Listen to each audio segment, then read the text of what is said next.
তরুণরা যদি সত্যের পক্ষে অবস্থান নেয়, তরুণরা যদি গড়ার পক্ষে অবস্থান নেয়, ভাঙার আর কোনো শক্তি নেই।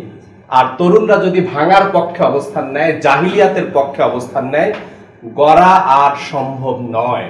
ভবিষ্যতে আমরা আমাদের দেশ গড়ার স্বপ্নে, এদেশে সত্য প্রতিষ্ঠার সংগ্রামে যারাই বাধা দিতে আসবে, তাদের বাধার মোকাবেলায় আমরা তিতুমিরের মতো ঝড় হয়ে আবির্ভাব হব ইনশাআল্লাহ। আমরা আবু সাইদের মতো ঝড় হয়ে আমরা ভূমিকা পালন করব ইনশাআল্লাহ। আমরা এই আন্দোলনে মুগ্ধের মতো মুগ্ধতা ছড়ানোর জন্য প্রস্তুতি গ্রহণ করব আমরা ইনশাআল্লাহ। আমরা 5 বার মসজিদে হাজিরা দেওয়ার মধ্য দিয়ে আমার টাইমটাকে, আমার 24 ঘন্টাকে 5 ভাগ করে আমি আমার টাইম ম্যানেজমেন্ট করতে পারি। এই ভালো হওয়ার চেষ্টার এটি চলমান প্রক্রিয়া। মানুষ ভালো হওয়ার এমন কোনো চূড়ান্ত পর্যায়ে যেতে পারে না যেই পর্যায়ে গিয়ে মানুষ দাবি করতে পারে যে আমি এত ভালো হয়েছি যে এর থেকে আর ভালো হওয়ার সুযোগ নেই। এর কোনো চূড়া নেই, এর কোনো পিক পয়েন্ট নেই।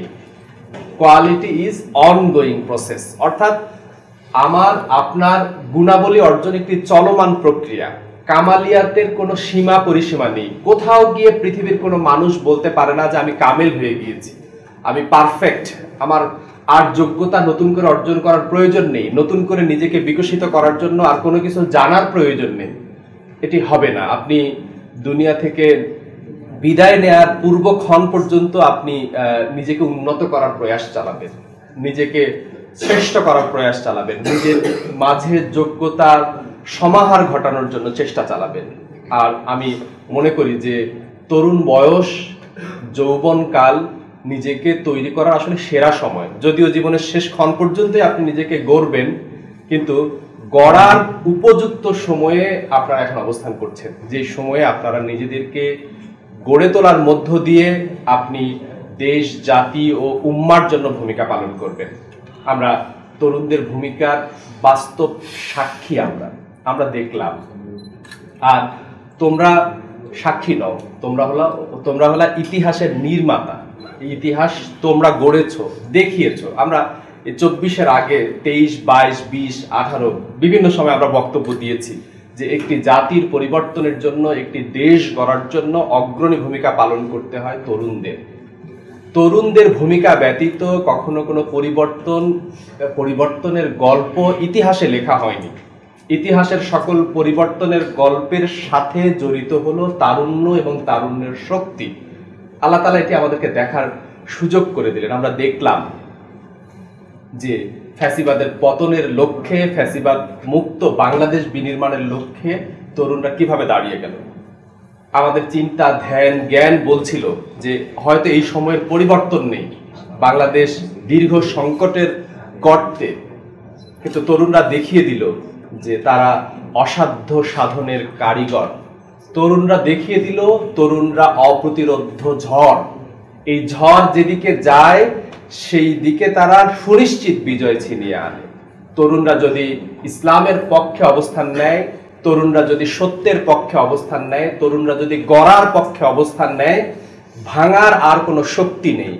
আর তরুণরা যদি ভাঙার পক্ষে অবস্থান নেয়, জাহিলিয়াতের পক্ষে অবস্থান নেয়, গড়া আর সম্ভব নয়। আলহামদুলিল্লাহ, আমরা আশাবাদী হয়েছি এদেশের তরুণদের দিকে তাকিয়ে।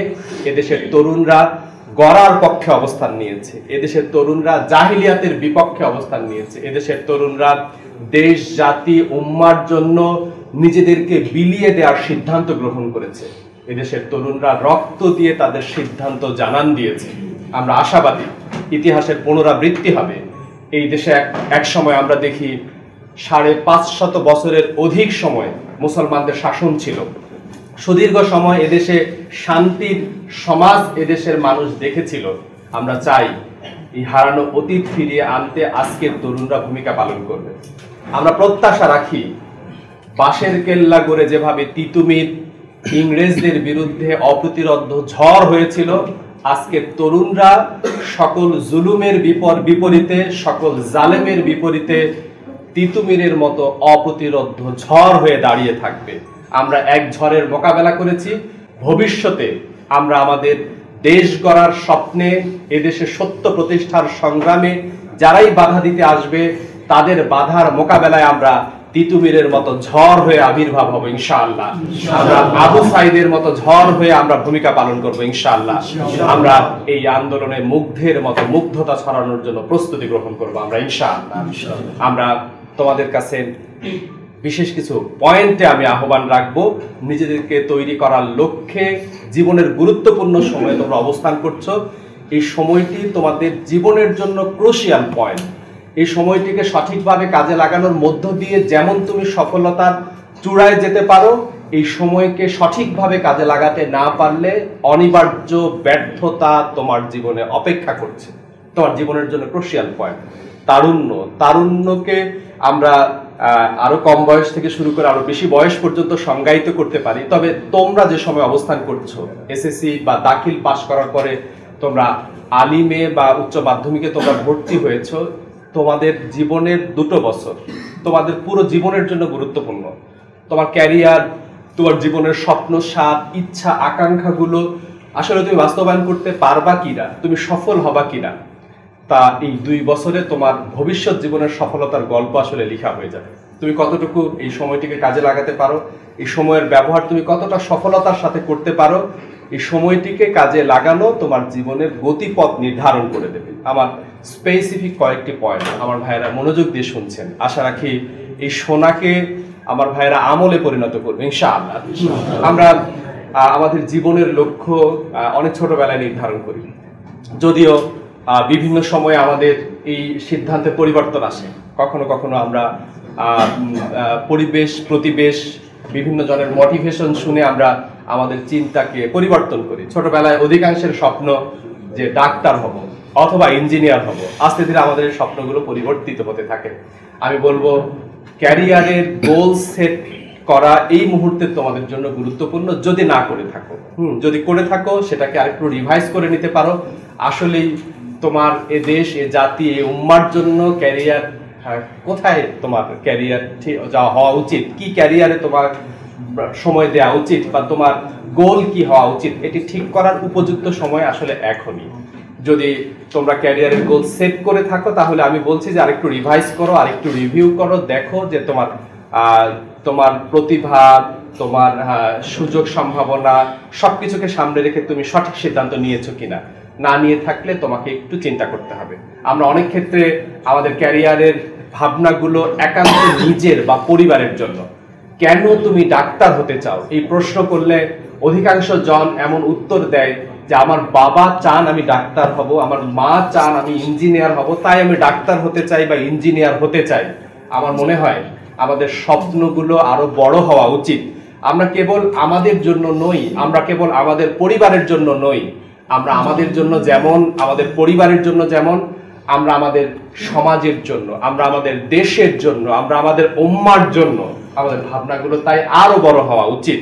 আমি আমার এই দেশটাকে গড়তে আমার ক্যারিয়ার গড়ার দিকটি কোন দিকে হওয়া উচিত, উম্মার জন্য ভূমিকা পালন করার জন্য আমার কোথায় ক্যারিয়ার গড়া উচিত, এই ভাবনাগুলো আমাদের থাকা উচিত বলে আমার কাছে মনে হয়। যদি আমাদের ভাবনাগুলো এত বড় হয় যে আমি উম্মার জন্য কিছু করতে চাই, তাহলে এই ভাবনা আর দেশের মধ্যে সীমাবদ্ধ থাকবে না। দেশ পেরিয়ে আপনি পুরো বিশ্ব নিয়ে ভাবতে শুরু করবেন। পুরো বিশ্বে ভূমিকা পালন করার জন্য কোথায়, কিভাবে আমি নিজেকে তৈরি করব, কি উপায়ে তৈরি করব, তার পথ তুমি খুঁজে পাবা। আর যদি তুমি একান্ত নিজেকে নিয়ে ভাবো, একান্ত নিজের পরিবারকে নিয়ে ভাবো, তাহলে তোমার চিন্তা আসলে একটা কুয়োর মধ্যে সীমাবদ্ধ থাকবে, চিন্তা আর বিকশিত হওয়ার সুযোগ পাবে না। আমি আশা রাখবো তোমরা দেশ এবং উম্মাকে নিয়ে ভাবো, সেই ভাবনা থেকে তুমি তোমার ক্যারিয়ার ঠিক করবা যে আমি আসলে এখানে এভাবে ভূমিকা পালন করতে চাই। অধিকাংশ ক্ষেত্রে আমরা আসলে চাকরি করতে চাই, যে এখানে চাকরি করব, বিসিএস ক্যাডার হব। আমাদের প্রধান উপদেষ্টা একটা সাক্ষাৎকারে তিনি বলেছিলেন যে আমাদের জন্ম আসলে চাকরি করার জন্য হয়নি, সৃষ্টি করার জন্য জন্ম হয়েছে, উদ্যোক্তা হওয়ার জন্য আমাদের জন্ম হয়েছে। তো আমার কাছে মনে হয় যে আসলে আমরা আমাদের দেশটাকে সমৃদ্ধ করতে চাইলে, আমাদের দেশকে বিশ্বের সামনে একটি আদর্শ সমৃদ্ধ দেশ হিসাবে আমাদের এই দেশকে উপস্থাপন করতে চাইলে আমাদের ভাবনাগুলো আসলে অনেক বড় হতে হয়। টেকনোলজিতে ক্যারিয়ার করতে চাওয়া ব্যক্তিরা তাদের স্বপ্নের চূড়াকে এভাবে ব্যাখ্যা করে যে সে গুগলে চাকরি করতে চায়, মাইক্রোসফটে চাকরি করতে চায়। তো আমার কাছে মনে হয় যে এই চাকরি করতে চাওয়া আসলে ছোট স্বপ্ন। হ্যাঁ, আমার তরুণদেরকে, এদেশের তরুণদেরকে ভাবতে হবে আগামী দিনে আমি বাংলাদেশে একটা গুগল বানাবো, বাংলাদেশে একটা মাইক্রোসফট বানাবো, আমি টেকনোলজির নেতৃত্ব পশ্চিম থেকে পূর্বে নিয়ে আসব, টেকনোলজির নেতৃত্ব আমেরিকা থেকে বাংলাদেশে নিয়ে আসবো। এই ভাবনাগুলো আমাদেরকে ভাবতে হবে না? তারাও তো মানুষ, আল্লাহ তাদেরকে যে মস্তিষ্ক দিয়েছেন, আল্লাহ তাআলা সেই মস্তিষ্ক আমাদেরকেও দিয়েছেন। তারা তাদের মেধা খাটিয়ে যদি এই বিশ্বকে নেতৃত্ব দেওয়ার জন্য এত ভালো কিছু করতে পারে, কেন আমরা আমাদের মেধাকে কাজে লাগিয়ে আমরা ভালো কিছু করতে পারবো না? তোমরা ভাবো, সিদ্ধান্ত নাও, তোমাদের মেধাগুলোকে নার্সিং করা, তোমাদের মেধাকে কাজে লাগিয়ে দেশকে গড়া, উম্মার জন্য কিছু অবদান রাখার জন্য তোমাদের সহযোগী হিসেবে যে সংগঠন আজকে তোমাদের দাওয়াত দিয়ে এখানে নিয়ে এসেছে, সেই সংগঠন তোমাদের সহযোগী, সেই সংগঠন তোমাদের বন্ধু, সেই সংগঠন তোমাদের পাশে আজ যেমন আছে, আমি বলতে চাই তোমার ক্যারিয়ারের প্রতিটি ধাপে, প্রতিটি পদক্ষেপে তোমরা এই সংগঠনকে তোমাদের পাশে পাবা। আমি এর প্রতিশ্রুতি দিচ্ছি। এই সংগঠনের সাবেক সভাপতি হিসেবে আমি প্রতিশ্রুতি দিতে চাই যে এই সংগঠনকে তোমরা তোমাদের শুভাকাঙ্ক্ষী, হিতাকাঙ্ক্ষী, তোমাদের কল্যাণকামী একটি প্রতিষ্ঠান হিসেবে তোমরা সবসময় পাশে থাকবা। ছাত্র শিবির ঘোষণা দেয়, কোনো মেধাবী তার মেধাকে কাজে লাগাতে গিয়ে কোনো প্রতিবন্ধকতার মধ্যে যেন না পড়ে, কোনো প্রতিবন্ধকতায় কোনো মেধা যেন হারিয়ে না যায়, এর জন্য ইসলামী ছাত্র শিবির ভূমিকা পালন করতে চায়। তুমি তোমার মেধাকে কোথায় কাজে লাগাতে চাও, কিভাবে কাজে লাগাতে চাও, তোমার ক্যারিয়ার কোথায় তুমি গড়তে চাও, এই ক্যারিয়ার গড়ায় তোমার মেধাকে কাজে লাগানোর প্রত্যেকটি ধাপে তুমি ইসলামী ছাত্র শিবিরকে সাহায্যকারী হিসেবে পাবা। তোমরা যারা যেদিকে ক্যারিয়ার গড়তে চাও, সেই দিকে তোমার ক্যারিয়ার গড়ার জন্য তোমার জন্য একজন মেন্টর ফিক্সড করে দেওয়ার দায়িত্ব ইসলামী ছাত্র শিবির পালন করে। তুমি যদি বুয়েটে পড়তে চাও, তাহলে তোমাকে বুয়েটের একজন মেন্টর, বুয়েটের একজন শিক্ষার্থী বা বুয়েটের কাউকে দিয়ে তোমাকে নার্সিং করার দায়িত্ব ইসলামী ছাত্র শিবির পালন করবে। তুমি যদি ডিএমসিতে পড়ার আকাঙ্ক্ষা করো, তাহলে ডিএমসির একজন মেন্টর ঠিক করে দেওয়ার আয়োজন ইসলামী ছাত্র শিবিরের রয়েছে। তুমি যদি স্বপ্ন দেখো ইসলামিক স্কলার হবা, আল আজহারে পড়বা, সেখানকার মেন্টরদের দিয়ে তোমাকে গাইড করা, তোমাকে পরামর্শ দেওয়া, তোমাকে নার্সিং করার দায়িত্ব ইসলামী ছাত্র শিবির পালন করবে। এই মুহূর্তে মেন্টরের গুরুত্ব অনেক বেশি না?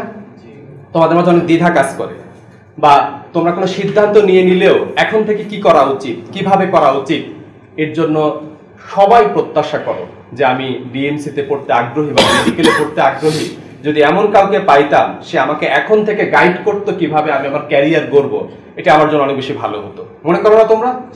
ইসলামী ছাত্র শিবির তোমাদের জন্য সেই আয়োজন রেখেছে। শুধু তুমি ইসলামী ছাত্র শিবিরকে জানাবা যে ইসলামী ছাত্র শিবির তোমার জন্য, তোমার ক্যারিয়ার গড়ার সমগ্র গাইডলাইন নিয়ে ইসলামী ছাত্র শিবির তোমার পাশে এসে হাজির হবে ইনশাআল্লাহ।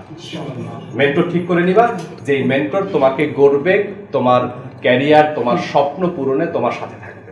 প্রিয় উপস্থিতি, তোমাদের জন্য সময়ের গুরুত্ব একটু বেশি।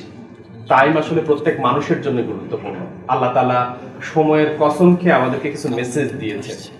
আমি আসলে ইন্টারমিডিয়েটের সময়টাকে একটু আলাদাই করি, যে এই সময়ে যদি আমরা কোনো কারণে একটা দিন নষ্ট করি, এই একটা দিনকে পরিকল্পিতভাবে কাজে লাগাতে না পারার ব্যর্থতা আমাদেরকে ভোগাবে পরবর্তী জীবনে। টাইম ম্যানেজমেন্ট হলো লাইফ ম্যানেজমেন্ট। যদি টাইম ম্যানেজমেন্ট করতে পারি তাহলে আমি আমার লাইফ ম্যানেজমেন্টে সফল হব। টাইম ম্যানেজমেন্টের ব্যর্থতা আমার জীবনকে আসলে ব্যর্থ করে দেবে। জাতিগতভাবে আমরা আসলে সময়ের ব্যাপারে একটু বেশি অসচেতন। সময়ের ব্যাপারে সচেতন অংশ ইসলামী ছাত্র শিবির আমি মনে করি। যারা এমন গঠনমূলক অর্গানাইজেশনের সাথে আছে, গঠনমূলক সংগঠনের কর্মী, তারা সময় ব্যবস্থাপনায় বেশি অভ্যস্ত। সাধারণে আমরা এদেশের মানুষদেরকে একটু সময় ব্যবস্থাপনায় কম সচেতন দেখি। আমি তোমাদেরকে বলতে চাই, টাইম ম্যানেজমেন্টের ক্ষেত্রে স্মার্ট হওয়ার চেষ্টা করবা, সচেতন হওয়ার চেষ্টা করবা। আল্লাহ প্রদত্ত প্রত্যেকটি মিনিট, প্রত্যেকটি সেকেন্ডকে কাজে লাগানোর চেষ্টা করবা। ইউনিভার্সিটিতে পড়া এক ভাইয়ের সাথে আমার কথা হয়েছিল। সে একাডেমিক এক্সিলেন্সি অর্জন করার সাথে সাথে টেকনোলজির বিভিন্ন ফিল্ডে দক্ষতা অর্জন করেছে। ডিপার্টমেন্টে ফার্স্ট ক্লাস ফার্স্ট, আবার সে টেকনোলজির বিভিন্ন ফিল্ডে দক্ষতা অর্জন করেছে। আমি তাকে জিজ্ঞেস করেছিলাম কিভাবে সবকিছু ঠিক করে সে ইসলামী ছাত্র শিবিরের দায়িত্ব পালন করছে, ডিপার্টমেন্টে সে পজিশনধারী, আবার সে অন্য অনেক ধরনের দক্ষতা সে অর্জন করেছে। তো সে সংক্ষিপ্ত উত্তর দিয়েছে ভাবে যে আমি সময়কে কাজে লাগাতে শিখেছি, তাই সফল হয়েছে। সে বলেছে আমি একটা সময় ঘন্টা কাজে লাগাতাম, এরপরে মিনিট কাজে লাগানো শুরু করেছি, আমার লাইফ থেকে যেন একটা মিনিট নষ্ট হয়ে না যায়। সে বলে এরপর সেকেন্ড কাজে লাগানো শুরু করেছি, 1 সেকেন্ডে আলহামদুলিল্লাহ বললে অনেক সওয়াব অর্জন করা যায়। দুষ্টমি করে বলতেছিল যে এখন আমি ভাবতেছি কিভাবে ন্যানো সেকেন্ডকে কাজে লাগানো যায় তা নিয়ে ভাবা শুরু করছি।